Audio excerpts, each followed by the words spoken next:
Hello and welcome to DNET, the Disability Network. I'm Bill McQueen. And I'm Ming Wong.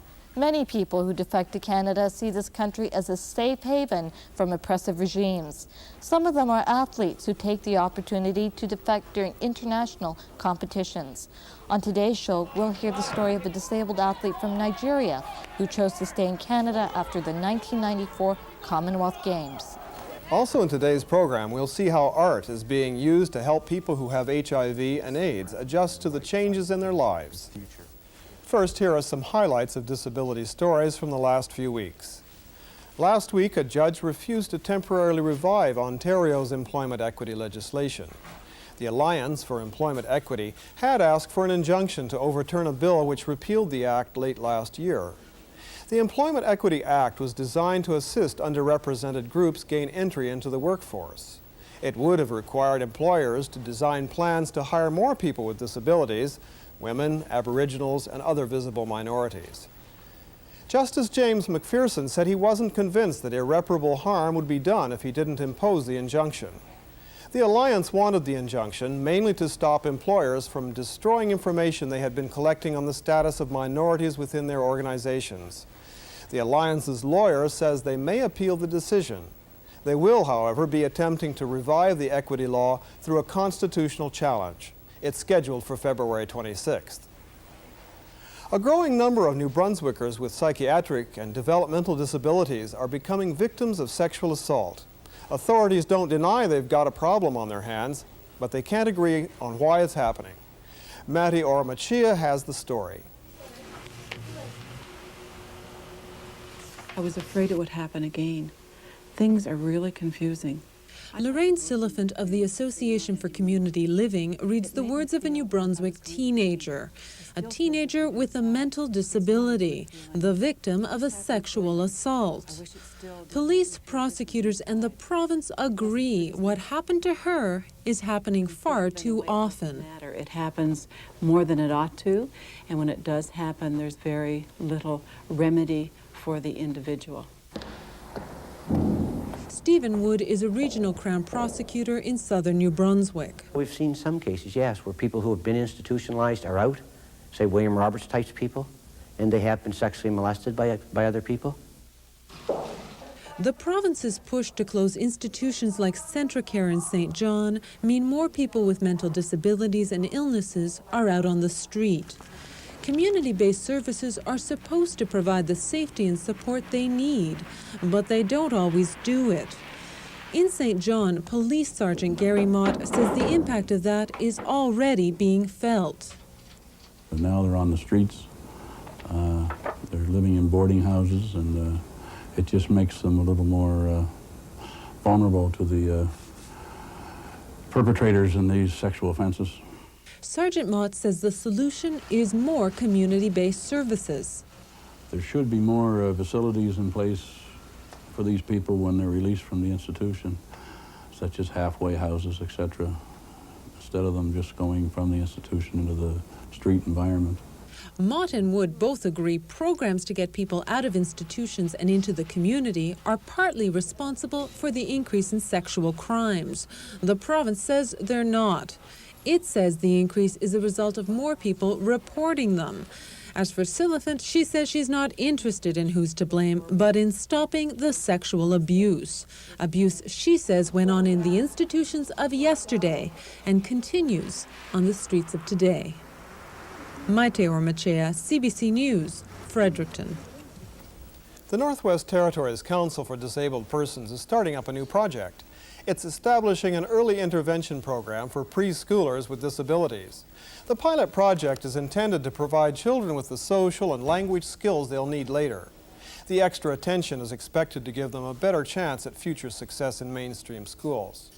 Lydia Bardick is the Council's Executive Director. She hopes the project will convince the territorial government to fund similar programs across the territories. No such programs are currently in place. When people are looking for a job, they're often advised to consider something that matches their abilities, interests, and talents.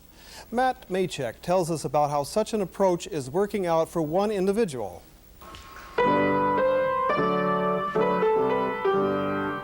This is Richard Malik. His passion is music. His disability is autism. Autism is a communication disorder. People like Richard can find conversation difficult, even impossible. But they also often have a passion, even an obsession, and sometimes a special talent. Along with his love of music, Richard has an exceptional memory. His mother, Carol, says those qualities and the new program have placed the 21-year-old in the perfect job. He's got a purpose, and a purpose involved with something he loves, his music. Richard works here in what you might call CD heaven, in the stock room. Nice, sir. It's nice. Boss are treating me nicely, and I like cleaning CDs and put them in plastic cases. New cases are broken. Take out boxes and put them in CD50 piles. That's what I like doing. The plan is to someday have Richard use his exceptional memory to help HMV find that CD some customer wants, but no one seems able to find. Richard is the first person to find work through the Carey's Place Transitional Employment Center. Matt Maychak, CBC News, Toronto.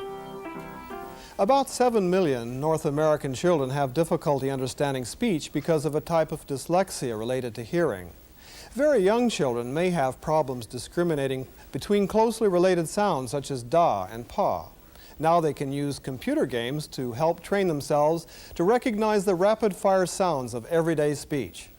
The games use flying cows, circus scenes, and cartoon characters. They encourage children to concentrate on sounds, helping them grasp subtle differences. The pace of the games then speeds up.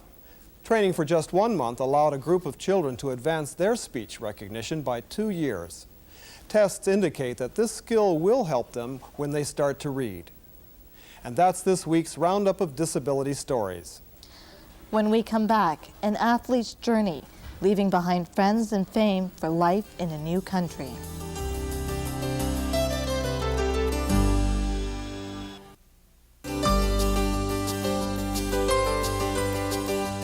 This program is brought to you in part by the Royal Bank of Canada, serving Canadians for 126 years, one customer at a time.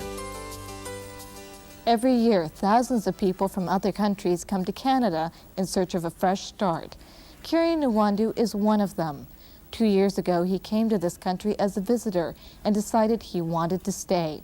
It's been a long, tough road to remain in this country, but Kirian has high hopes for his future.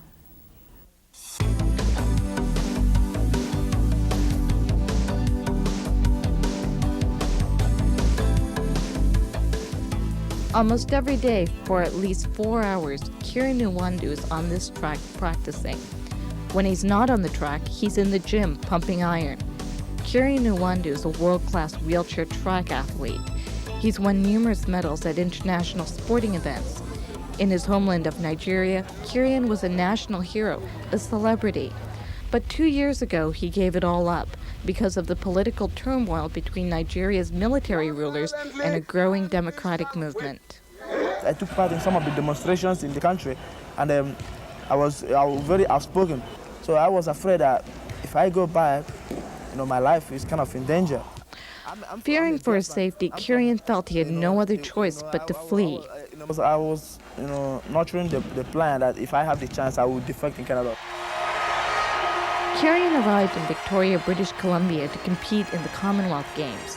This was his chance to participate in a high-profile international sporting event, and it was also his chance to leave the threat of civil war behind. So when the time was right, he seized the moment to escape. On the day of the closing ceremony, that was the day I had a chance. I packed some of my things in my little bag, and when it was time for everybody to go to the field, for the match, for the final match pass and for the closing ceremony, I went and called my friend, and he came and helped me to carry my bag. I waited until everybody had dressed and left and gone to the stadium. Then I left. The following day, he helped me to cross, through the ferry to Vancouver. Then at Vancouver, I boarded the Greyhound bus. And it took me 5 days, to get to Toronto. It was scary, you know, because I thought that maybe they will issue a search warrant or something like that, an arrest for me. So I didn't talk to nobody. Kirian arrived safely in Toronto, but he had a new set of difficulties to deal with. I have no idea of where to go. I don't have anybody. So all I did was, but I had a little money in my pocket. Then I called a taxi. And luckily for me, I met a Ghanaian driver. Then I told him to take me to the Salvation Army. I have no passport. The only thing I had was my Commonwealth pass. So I showed it to them, and I showed them a newspaper clipping from the Vancouver province where my name was written and my photograph was shown. That made them to believe that I was in the Commonwealth Games. The people at the Salvation Army decided to send Kirian to Covenant House, a shelter for homeless teens. With help from their staff, he applied for refugee status. They also told him about Variety Village, a sports facility for people with disabilities, and they enrolled him in a computer training course. But despite the new opportunities, Kirian has made sacrifices. I've given up my reputation. I've given up, my friends. I've given up a lot of things, But like I said, I'm not regretting it. I thank God that Canada is willing to accept me. They believe me, and they gave me a chance, to live a happy life, even though it's very hectic. But I believe I will get on, and I will continue to move forward. It's been my long-aged aspiration to be a lawyer, despite my physical, imperfection. And also, I want to, for one day, represent Canada in an international, competition. That's my main concern, And also to just be able to support myself and be a person. But before he can move on in his new life, Kirian has to become a landed immigrant. Like if I get my landed papers and be able to go to school and do other things, I think my future is very bright. Despite all odds, I think I'll be able to make it. I'm willing to take up challenges, and I will rise above it. Like many refugees, Kirian will not be able to return to his home country. If he does, he risks ruining his athletic career and even being imprisoned. However, he is eagerly looking forward to the day when he can compete on behalf of his new home in international competitions like the Commonwealth Games and the Paralympics. Kirian specializes in middle distance track, such as the 800 meters. We'll keep you posted on any developments. When we return, people with HIV and AIDS have to deal with many losses. We'll see how visual art can help them steer a course through difficult times.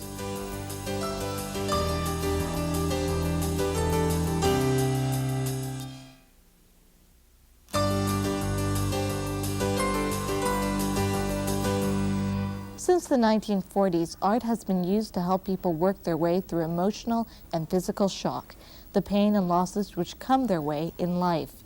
Visual art has successfully been used with children and with people who have difficulty expressing themselves in words. In Toronto, artist Doug Ammonite has been working to help people with HIV and AIDS gain insights into their lives through art. Doug Ammonite studied art and was a gallery artist in Nova Scotia during the 1980s. Later, he moved to Toronto, where he made an important change in the direction of his career. It started with volunteer work at Casey House, a Toronto AIDS hospice.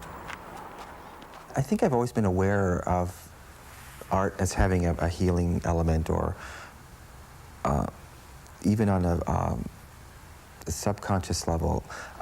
I've been painting and drawing all my life, but I didn't become aware of it in a therapeutic sense until the spring of 1993. I guess it goes back to when I started volunteering at Casey House. I would be involved with the residents, and they're called residents at Casey House, not patients. Art can help externalize an experience. It takes it from here and puts it out on here in concrete form.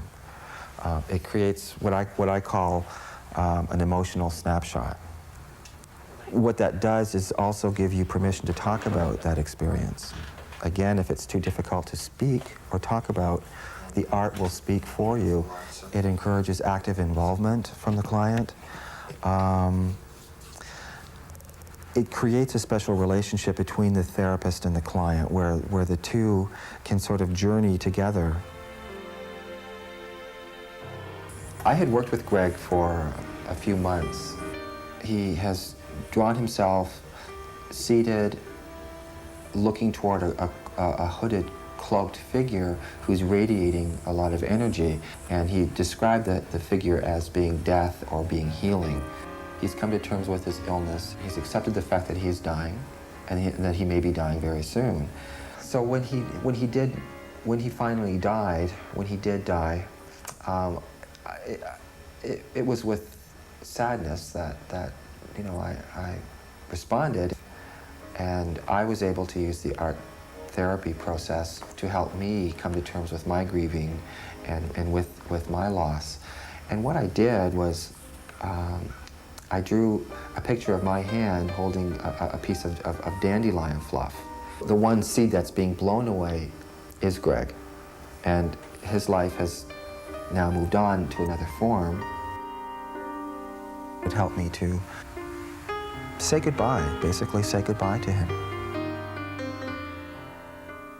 The art therapy process will only work according to a person's emotional timetable. They will only approach issues that they are emotionally comfortable with. I had a client recently who wanted me to use his real name while talking about his artwork. James uses the left side of the page to represent the past, the middle of the page is the present, and the right side of the page is future. He has shown a huge fish with a gaping mouth, which he has defined as death. It will consume him at some point. The balloon and the basket are just skimming above the water line. He has shown the sun on the left-hand side, which for James represents the past. It shows a great deal of fear around his HIV status.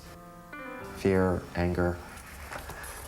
This particular one was done several months later. He was able to take the sun and move it to the right side of the page, which for him represents a hope in the future. The buildings that are bunched together tightly represent his other support systems, his friends, his family, his medical care team, things that he did not have in place a few months earlier.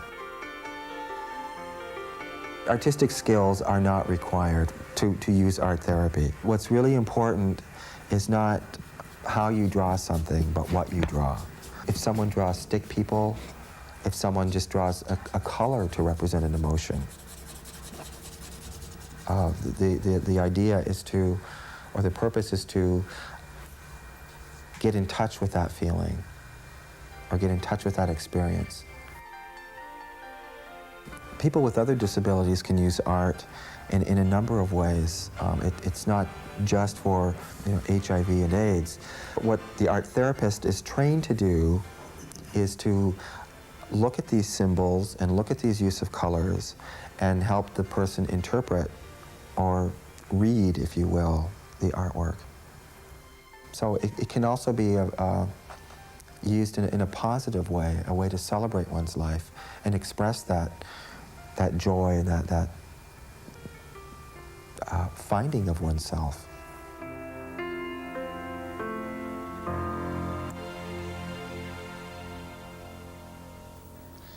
We all experience losses in life, but people who have HIV or who are living with AIDS often experience many losses, all at the same time.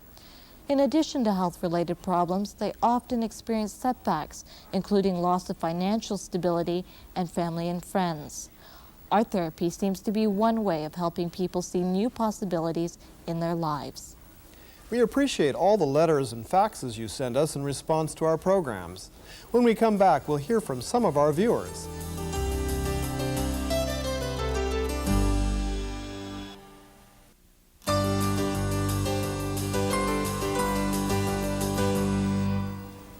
Over the season, we received many letters from viewers across the country. Today, we'll share some of your thoughts about our hits and misses. A few weeks ago, we aired a program about 2 women with disabilities and their personal experience with pregnancy. Cora Milashewski from Mississauga, Ontario, faxes to ask, why did you only use 2 women that both have disabilities that are the results of accidents? What about pregnant women or new mothers that have a disability that has been a concern since birth? I have spina bifida and I'm pregnant with my first child. Please make an effort to create an episode for people like me soon. Liz Lobin from Manitoba wrote, in the example of the quadriplegic mother who is emotionally detached from her child, I believe this to be an extraordinary and isolated case. My experience when working with spinal cord injured women, they find adaptive and creative ways to bond with their infant. As a woman with paraplegia and the mother of 2 children, I felt you failed significantly in offering the appropriate and positive information to empower disabled women who wish to become mothers. Donalene Jones from North Battleford, Saskatchewan wrote to us about our Cure or Care panel. On that program, our panelists talked about how much emphasis should be placed on spinal cord research as opposed to programs that enable people with disabilities to live independently. I got the impression that you felt there was too much emphasis placed on cure, and as an example, you cited Christopher Reeve's situation. You seemed to be saying it was unrealistic of him to be thinking of a cure. Unrealistic or not, many people do live and hope, and millions of people want a cure. One would think from your program, all disabled people think alike on issues such as this, which is certainly not the case. And finally, Bonnie McAfee in Grand Prairie, Alberta wrote to us on behalf of her husband and herself. She says, we enjoy your program immensely. It is informative and thought-provoking. We find this program helpful personally because my husband was injured several years ago and is paraplegic. Your program helps us keep up to date on current issues affecting people with disabilities. Thanks to everyone who took time to write us a letter. We enjoy hearing your comments, story ideas, and suggestions. So if you want to drop us a line, our address is coming right up. That's our program for this week. I'm Ming Wong. And I'm Bill McQueen. See you again next week. You can write to us at Disability Network, CBC Box 500, Station A, Toronto, M5W 1E6. This program is brought to you in part by the Royal Bank of Canada, serving Canadians for 126 years, one customer at a time.